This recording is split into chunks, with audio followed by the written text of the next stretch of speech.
Queensland opposition leader David Crisafulli will pledge to erase stamp duty for first home buyers who build their own home in his budget reply speech today. The opposition leader will also announce a $165 million shared equity scheme, which will help some buyers close the deposit gap.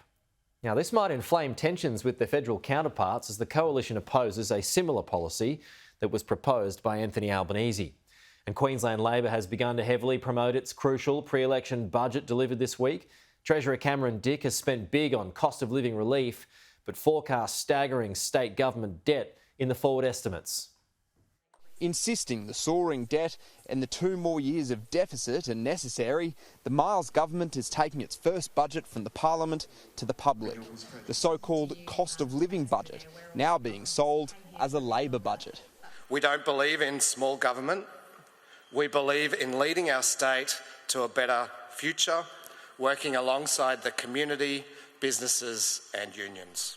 This week's budget was headlined by a record cost of living relief spend totalling $11.2 billion. Another Queensland record, $170 billion of debt in the forward estimates, despite government windfalls from its new coal industry super tax. But as a share of gross state product, which is how I like to look at the net debt numbers, Queensland sort of goes from about 5 to 9% over the forward estimates, whereas Victoria and New South Wales are clearly well above that, particularly Victoria. So I think in that context, Queensland certainly does have a bit more flexibility on its general government balance sheet. The Premier and Treasurer have begun their budget promo tour in a room full of union members and business leaders inclined to pay to attend a Labor Party function.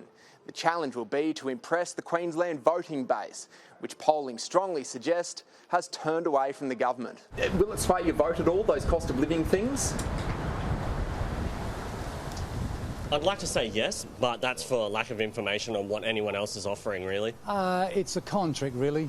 I don't think it's a fair dinkum thing. I think that any step in the right direction is a step in the right direction. Like, whether it's small or whether it is just to get votes, it's still something that's going to affect and benefit people.